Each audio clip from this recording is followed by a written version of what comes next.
Alhamdulillah hamdan katsiran thayyiban mubarakan fi kama yuhibbu rabbuna wa yarda. Asyhadu an la ilaha illallah wahdahu la syarika lah wa asyhadu anna Muhammadan abduhu wa rasuluhu sallallahu alaihi wasallam. Wa sallallahu ala nabiyyina Muhammadin wa ala alihi wa man tabi'ahum bi ihsanin ila yaumiddin. Amma ba'd. Bapak Ibu jamaah rahimani wa rahimakumullah. Alhamdulillah, moga kula dherekaken tansah mujahaken wa syukur wonten ngarsanipun Allah ingkang sampun paring dumateng kula lan panjenengan sami nikmat ingkang ageng, nikmat ingkang kathah, sehingga dalu niki kita sami pinaringan kesarasan saged makempal manunggal wonten masjid mriki supados nindakaken rawuhipun Allah taala. Kanthi kita syukur dumateng Allah, mugi-mugi Allah tambah nikmat ingkang sampun kita tampi. Amin Allahumma amin. Kita badhe lajengaken pembahasan 221 kesalahan dalam sholat beserta koreksinya yang ditulis Syekh Abdul Aziz bin Nasir Al-Musainid. Samenika kita dumugi kesalahan ingkang nomor 30 gangsal nggih. 30.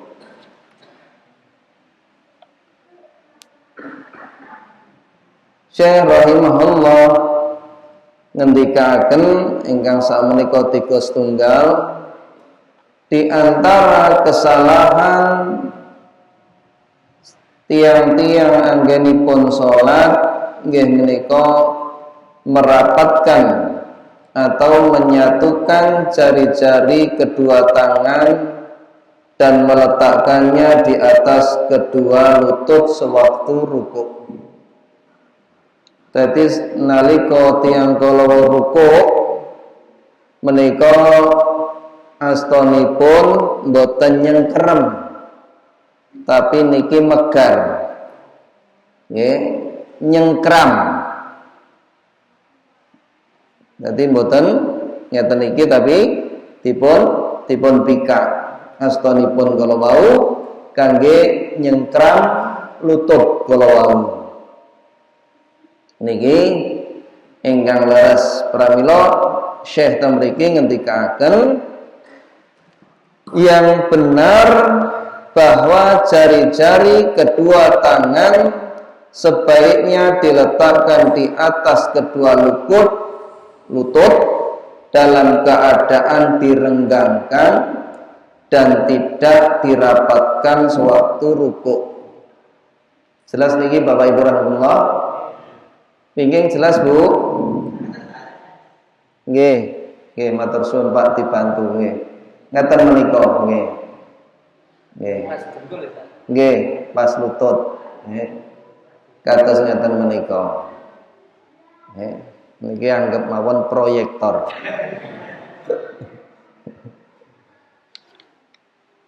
Kita lajengaken Bapak Ibu rahimanallah. Salajengipun kesalahan ingkang nomor 30 kalih. Nggih menika nalika piyambakipun rukuk menika supados posisi punggung tidak lurus. Nggih, ini salah. Atau tidak rata sewaktu rukuk, padahal mampu melakukannya. Yang benar nggih menika nalika piyambakipun nindakaken rukuk posisi punggung lurus atau rata sewaktu rukuk, yaitu tidak jika diletakkan di atasnya wadah berisi air, niscaya tidak tumpah. Jadi menawi piyambakipun kala sehat wal afiat, boten lak nggadhahi sakit boyok nggih. Boyok niku nek ajeng jengking rata niku lak rekaos, menika supados niku diusahake rata. Cobi Mas Sukiti gentos nyontoni mriku. Posisi lurus. Niku. Jadi posisi lurus, malah poron dingglok segede. Dingglok sirahe pandangannya. Nggih, pun ngoten niku. Jadi posisinya lurus. Ampun dibablaske, begitu pula boten dengkek. Ngeten menika kelentu. Jadi yang benar harus lurus dan rata, sehingga umpami wonten lepek sak nginggilipun niku boten melorot mandap, boten melorot minggah. Jelas Bapak Ibu rahimakumullah niki tentunipun diukur kali kemampuan. Umpamane kemampuane nembe dengkeken nggih mboten saged. Ngertos to dengkeken? Niku ajeng rukuk niku rekaos. Lan niku kedahipun piyambakipun anggenipun rukuk niku sauntawis tumak nina. Nggih mboten liwat tok niku ampun. Mungkin wonten pembahasan piyambak. Salajengipun Bapak Ibu rahimani wa rahmatullah, kesalahan ingkang nomor 303 nggih menika sebagian orang yang sholat jika masuk masjid sementara imam sedang rukuk, lalu dia mengucapkan takbir untuk masuk rukuk, namun sebelum selesai mengucapkan takbir ternyata imam sudah bangkit dari rukuk dan mengucapkan sami Allah, maka makmum itu meyakini bahwa dia telah mendapati rakaat ini bersama imam. Ini keliru. Kados napa umpami tiyang kula manggihi imam rukuk, nggih. Prayoginipun ngentosi napa nderek rukuk? Nderek rukuk, nggih leres. Nanging nalika piyambakipun Allahu Akbar, lajeng Allahu Akbar nderek rukuk, imam niki pun jenggelek. Sampun jumeneng malih. Niku piyambakipun boten nangsal bablaski. Tegesipun piyambakipun nggih kedah ndereki jumeneng malih. Lan menika dereng kapetang setunggal rakaat. Oleh karena itu di sini Syekh nyebataken yang benar jika orang yang sholat masuk masjid sementara imam sedang rukuk, lalu dia pun mengucapkan takbir untuk masuk rukuk, namun ternyata imam sudah bangkit dari rukuk sebelum makmum selesai mengucapkan takbir, napa mulai kok mau sipun maka rakaat itu pun tidak dihitung atau tidak dianggap. Niki mboten angsal dipun etang piyambakipun mengke kedah nyekapi kiranganipun kala wau. Mengingat dia tidak mendapatinya bersama imam, melainkan rakaat telah terlewat darinya dan wajib baginya untuk menjadikannya setelah imam mengucapkan salam. Maksudnya untuk mengkodoknya, menyempurnakan setelah imam salam kalau wau. Menika kathah tiang-tiang niku jane ya wis imam wis jenggelek jek nekat rukuk wae sebabnya napa ben ngoyak oleh siji Niku mboten leres. Kemudian yang ke-34, kesalahan ingkang dipun tindakaken wonten salat berlebih-lebihan dalam merenggangkan antara kedua kaki dalam salat sewaktu posisi berdiri, posisi rukuk dan bangkit dari rukuk atau iktidal. Tegese pripun? Anggenipun ngrenggangke suku niki nganti begagah. Ngebak inggon. Nah menika mboten leres. Tidak boleh berlebih-lebihan. Yang benar bagi orang yang sholat sebaiknya tidak berlebih-lebihan dalam merenggangkan antara kedua kakinya dalam sholat sewaktu berdiri. Demikian pula ketika rukuk dan bangkit dari rukuk iktidal. Karena hal ini menyebabkan kesempitan dan kedonggolan bagi orang yang berada di sebelahnya. Sebaliknya mengambil posisi tengah, tidak berlebih-lebihan, sehingga posisinya berada antara terlalu berlebihan dan merenggangkan kedua kaki dan antara tidak merenggangkannya. Niku langkung gampil malih umpami kita niki ngukur kirang langkung nggih sebatas pundak ini ke bawah. Ya ora mingkup banget, ya ora beger mangan nggone kancane. Ini jangan sampai. Pamane saking semangate ngerapetke sikil maniku begagah. Nganti sarunge biak ombo. Iku ndak malah tiba. Maka yang benar adalah sedang. Kalau yang lain itu kok belum ketemu, ya mereka harusnya merapat. Harusnya merapat. Kita istilahnya gak pas. Olah gak nyang kok wis. Kita lajengaken. Kesalahan yang ke-35, sebagian orang yang sholat yang jika rukuk dia mengarahkan pandangannya ke arah kedua kakinya dan sekitarnya. Ini termasuk kesalahan. Kalau dia dalam rangka kebutuhan merenahke suku tidak masalah. Tapi setelah itu kembali posisikan di pandangan ketika sujud. Yang benar bahwa jika orang yang sholat rukuk hendaknya dia mengarahkan pandangannya ke arah tempat sujudnya, bukan ke arah kedua kakinya atau sekitarnya. Delok sikile dhewe suwe-suwe nglirik sikile kancane.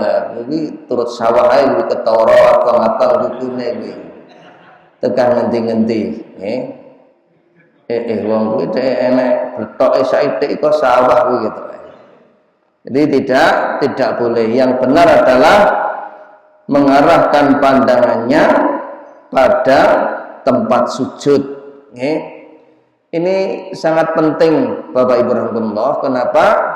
Karena kadang-kadang kalau kita mengalihkan pandangan ke tempat-tempat tertentu ketika sholat, itu nanti sudah mempengaruhi pikiran kita.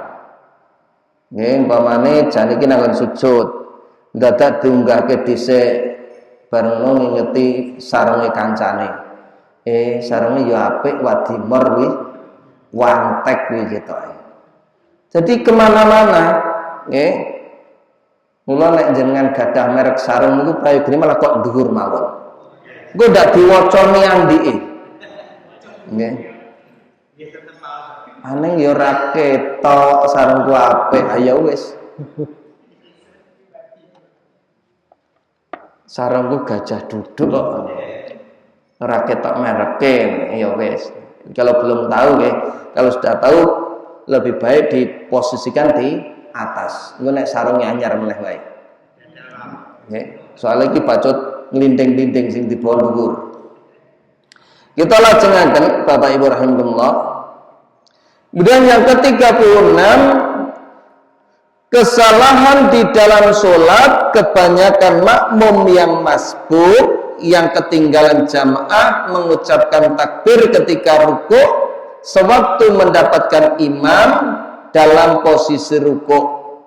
Tadi riyen nate kita singgung, yang benar jika makmum masuk sementara imam sedang rukuk, maka hendaknya dia mengucapkan takbiratul ihram dalam posisi berdiri, lalu setelah itu dia mengucapkan takbiratul ihram yang kedua untuk intiqal, perpindahan dari berdiri ke ruku. Jadi Allahu Akbar jerundul wae.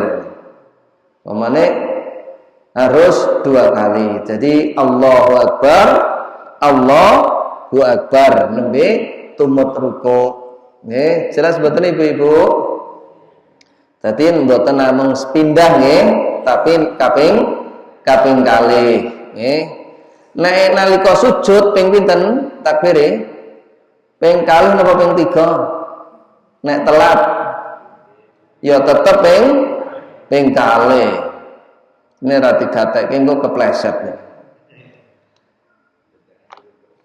Oleh karena itu yang benar jika makmum masuk sementara imam sedang rukuk, maka hendaknya dia mengucapkan takbiratul ihram dalam posisi berdiri, lalu setelah itu dia mengucapkan takbir untuk rukuk. Seperti itu. Kemudian kesalahan di dalam sholat yang ke-37, sebaiknya sebagian orang yang sholat ada yang jika rukuk dia membengkokkan atau melekukkan kepalanya.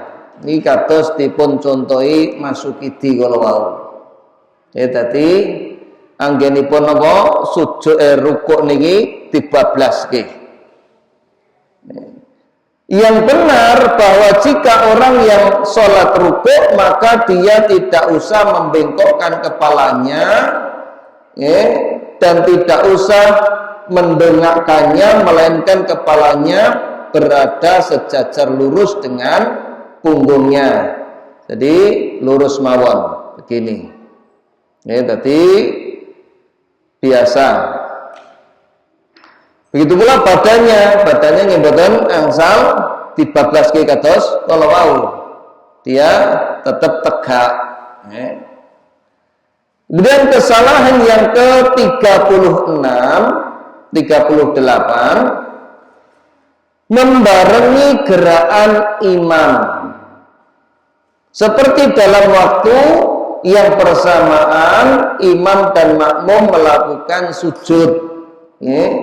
Semangat imame Allah melok ambruk, maka dia menunggu sesaat sampai imam menika posisinipun mapan rampung Allahu Akbar menika nembe piyambakipun nusul. Oleh karena itu di sini disebutkan yang benar wajib mengikuti imam. Tegese mboten asal nyarengi. Jika imam telah sujud dan menyempurnakan sujudnya, maka ketika itu barulah makmum melakukan sujud. Dadi nek imam niki dereng napa nyeleke niku jenengan mboten sah kesesa mandhap riyin. Nggih. Mboten sah kesesa mandhap riyin, kajenge imam sujud nembe jenengan sujud. Kemudian yang ke-39, di antara kesalahan di dalam sholat nggih menika sebagian orang yang sholat ada yang duduk iftiras pada rakaat terakhir dalam sholat rubaiyah, tegese 4 rakaat, atau sholat maghrib. Okay. Jadi yang benar pripun, bahwa duduk iftiras itu tempatnya pada tasyahud awal, dan bentuknya yaitu bagian luar kaki kiri orang yang sholat tersebut berada tepat di atas tanah atau diduduki, dan dia pun duduk di atas bagian dalam kaki kirinya. Ini pun Pak, contoh niki, iftiras atahiyatul awal. Dadi ngeten menika ibu-ibu saged jelas nggih. Jadi ketika kita belum terakhir itu duduknya seperti itu, duduk iftiras. Matur suwun nggih Pak.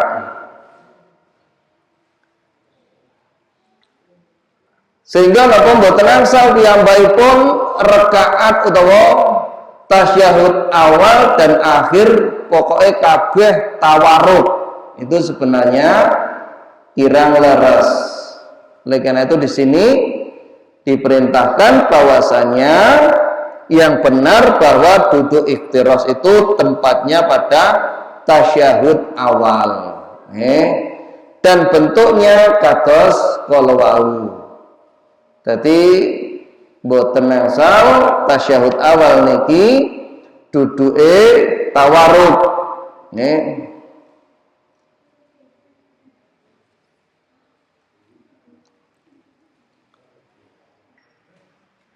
wonten kesalahan 3 kala wau Bapak Ibu rahimakumullah. Sebagian orang yang sholat ada yang duduk iftiras pada rakaat terakhir.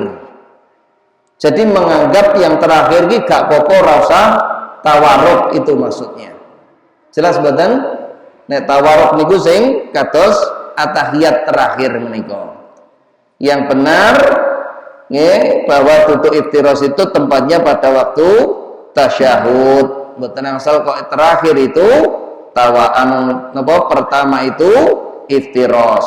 Yang napa tawaruk itu tidak boleh.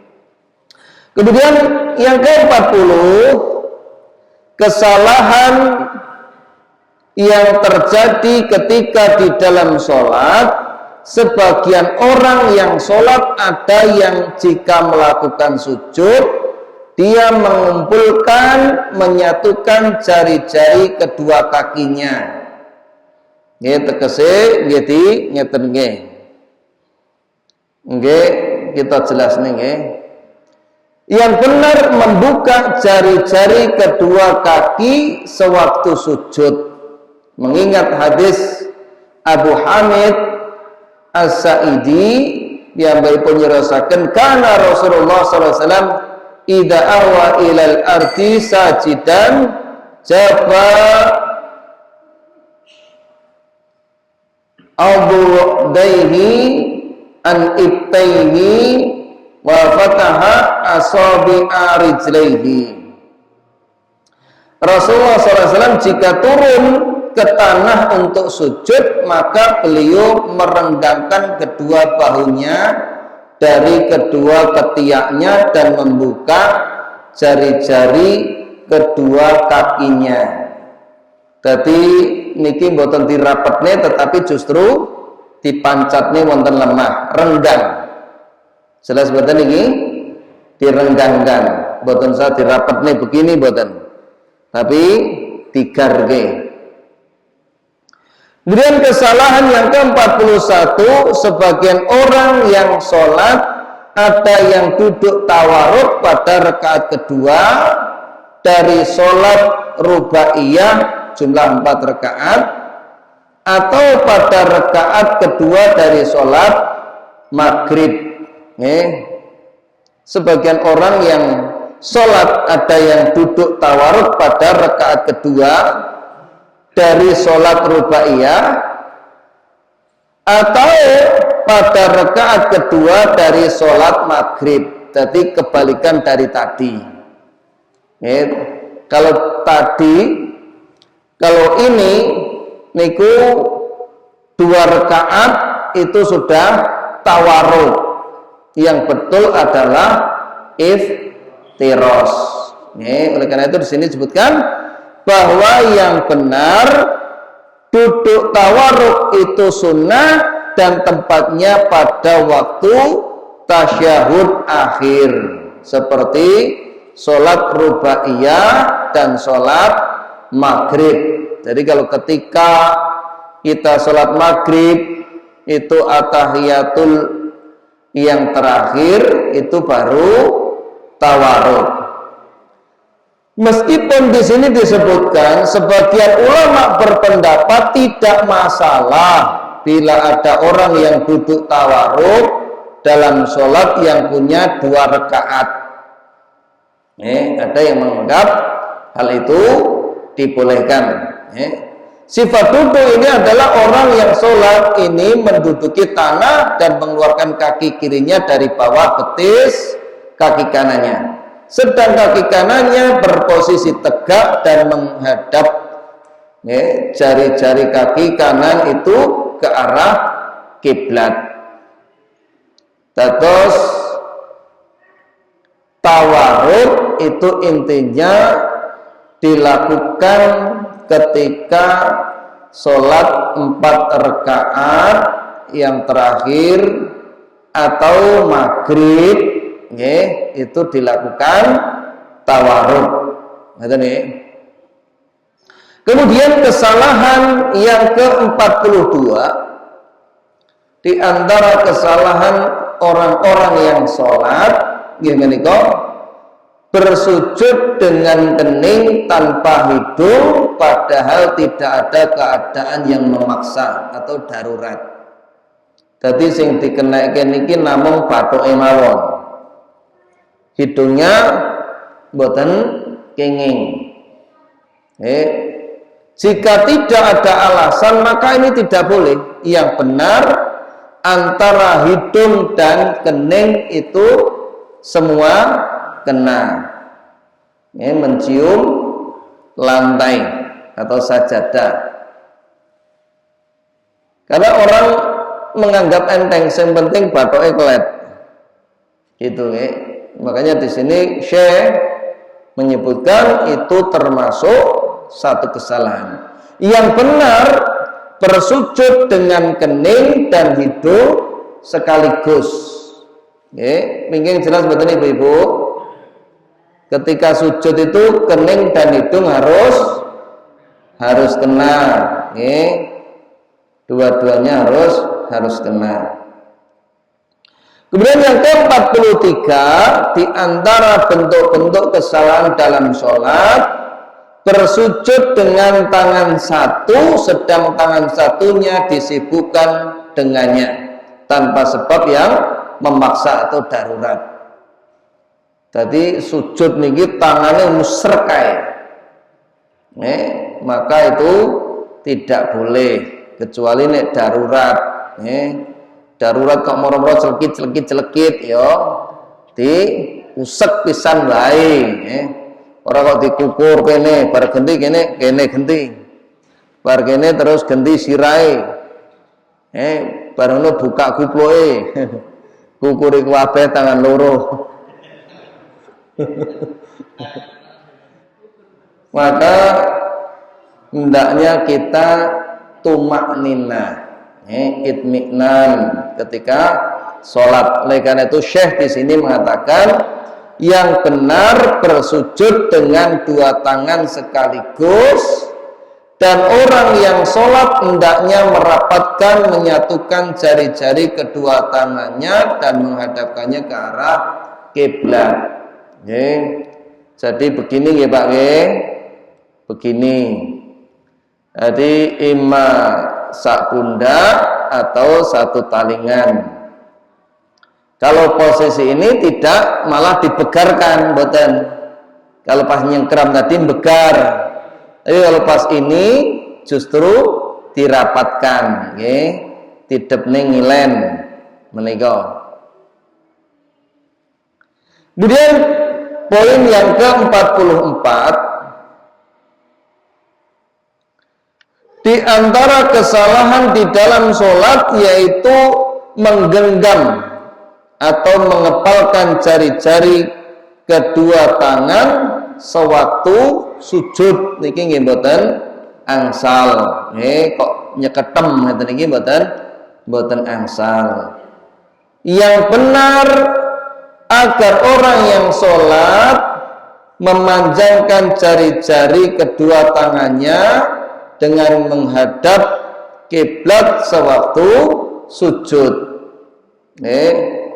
Jadi tidak dicengkeremke mboten. Jadi betul-betul dibuka, dihadapkan ke arah kiblat. Dan ini tidak ada hukum berbeda antara laki-laki dengan perempuan. Karena sebagian ustadz itu menganggap nek wong wedok iki kene yo. Seperti itu. Laki-laki baru ngene, ini tidak benar. Yang benar adalah sama. Tidak ada perbedaan antara laki-laki dengan perempuan. Kemudian poin yang ke-45, kesalahan di antara yang dilakukan ini karena ada ikhtilaf di dalamnya, saya mungkin pendapatnya seperti ini, mendahulukan kedua tangan atas kedua lutut sewaktu hendak sujud, suatu sebab yang memaksa, bukan karena suatu sebab yang memaksa atau darurat seperti sakit, kegemukan badan, sudah lanjut usia dan lain sebagainya. Ini kalau menurut Syekh yang benar dalam masalah ini terdapat khilaf, perbedaan pendapat di kalangan para ulama, yaitu antara mendahulukan kedua tangan atas kedua lutut atau malah sebaliknya. Semoga orang yang merenungkan dalil-dalil yang membahas tentang masalah ini, serta tahqiq, verifikasi para ulama tentang hal ini, akan terlihat olehnya bahwa yang kuat adalah mendahulukan kedua lutut atas kedua tangannya. Wallahualam. Permasalahan ini adalah permasalahan yang diperselisihkan. Adapun yang dijelaskan oleh Syekh Albani di dalam kitabnya Sifat Salat Nabi, piyambakipun ngendika betakaken hadis Rasulullah SAW wonten setunggalipun bab, turun sujud bertopang dengan kedua tangan. Rasulullah SAW meletakkan kedua tangannya ke tanah sebelum meletakkan kedua lututnya. Permasalahan ini memang ada perbedaan, jadi kita harus lapang. Tapi beliau dengan jelas membawakan hadisnya, dan Nabi SAW itu Rasulullah SAW meletakkan kedua tangannya ke tanah sebelum meletakkan kedua lututnya. Hadis ini piyambakipun ahli hadis tentunipun hasan atau sahih. Oleh karena itu beliau membawakan hadis Rasulullah SAW, "Idza sajada ahadukum fala yabruk kama yabrukul ba'ir wa yadha yadahi qabla rukbataihi." Apabila salah seorang di antara kalian sujud, janganlah dia turun seperti unta, seperti cara unta yang turun. Hendaklah ia letakkan kedua tangannya sebelum kedua lututnya. Nas ini jelas-jelas menunjukkan bahwa Rasulullah SAW itu mendahulukan tangannya sebelum lututnya. Bapak Ibu jamaah rahimani wa rahimakumullah, Dari sini kita paham memang permasalahan menikah niku permasalahan yang diperselisihkan para ulama. Dados kula lan panjenengan sami menika kedah lapang dada. Nggih, enek sing lutute dhisik, enek sing astonipun riyin, tetapi kita bisa melihat dari beberapa dalil yang dikumpulkan Syalbani bahwa yang menunjukkan justru yang kuat adalah tangan terlebih dahulu sebelum lututnya. Allahu a'lam bishawab. Nggih Bapak Ibu rahimakumullah, niki ingkang kita aturaken dalu niki isa. Kita akan buka sesi tanya jawab. Kalau memang ada sesi tanya jawab enten ingkang dipun badhe tangletaken, kula sumanggaaken monggo. Kula wiwiti saking ibu-ibu sing wingking-wingking mriku monggo.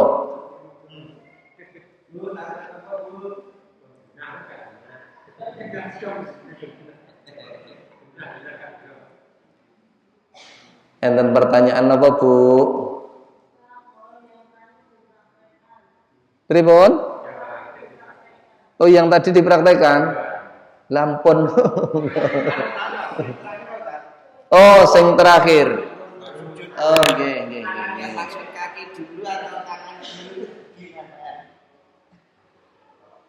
Jadi kalau tangan dulu berarti nggih dari seperti ini sujud nggih.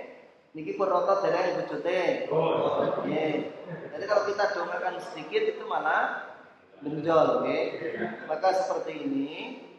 Kemudian setelah itu kita i'tidal, Sami'allahu liman hamidah. Niki roto pundak atau sebatas telinga. Dulu sudah disebutkan tidak perlu kudu njawil telinga boten, tidak harus. Sudah itu kita turunkan, kemudian kita turun Allahu Akbar, jadi ini tangan terlebih dulu, kemudian ini dipanjangkan, kemudian kita sujud. Nah, ketika sujud niki nggih lurus, boten ngaten iki nggih, tapi dirapatkan, dirapatkan tangannya, dibuka, kemudian kening dan hidung ini menyentuh tangan. Mungkin selanjutnya diantara yang kesalahan dalam sujud itu ada, ini tak sebut nih kabeh sambil kira makan. Mau sujud reganya ukurannya seberapa? Kalau sujud, ini tentu ketika kita sholat sendiri. Sholat sendiri kita badannya dibuka, botannya tinggi, mungkin botan laras tinggi. Jadi ini agak ditarik sedikit. Nah, tarik sedikit. Kemudian ini disebutkan seandainya niku cemple kuwi lipat iki iso. Itu masih itu masalah sendirian. Kalau berjamaah begini yang waktu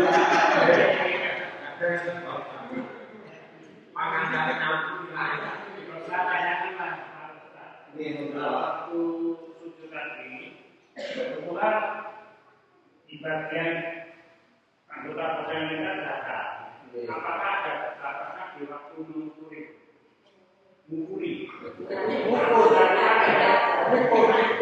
Lalunya itu. Tapi asalnya dalam sholat itu tenang, khusyuk, itminan. Lah niku umpami dalam keadaan darurat itu tidak apa-apa. Pamane diukur atau dibanterke pisan. Ya kalau itu sudah mencukupi, kalau memang belum dibutuhkan ya tidak apa-apa. Tapi tidak terus sampai salam toh.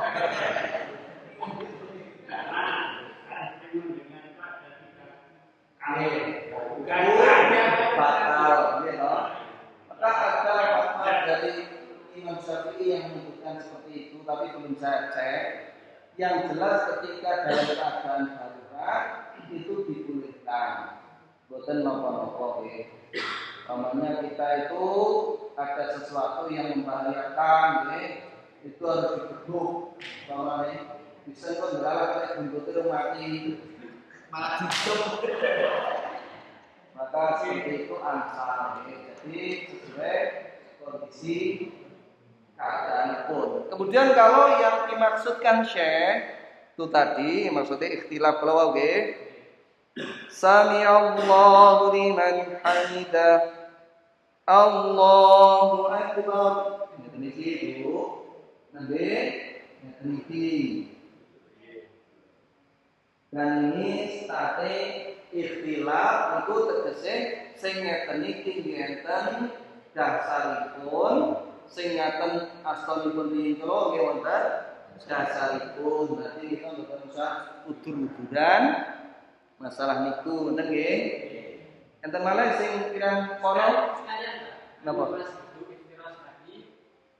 Kalau duduk itu kan pas dua rakaat. Nggih.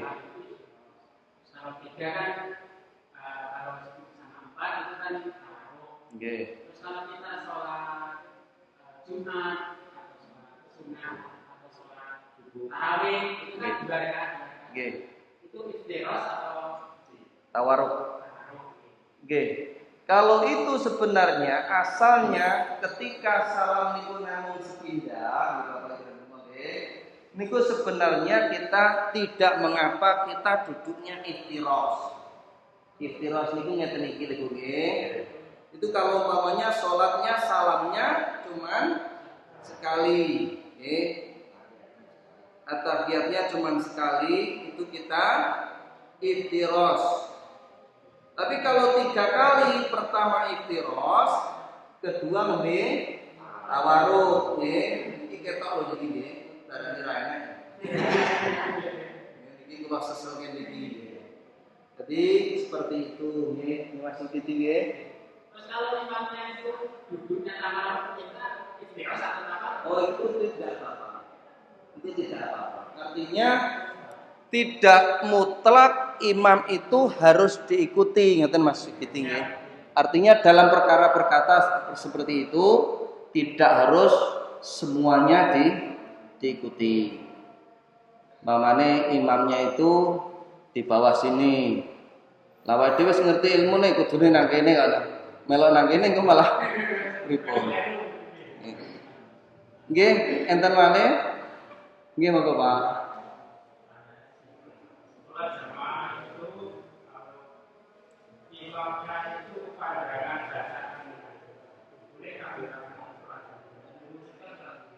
Nggih. Sampun? Nggih. Niku umpami imam sholat kepanjangan itu makmum boleh memutuskan sholat sendiri angsal.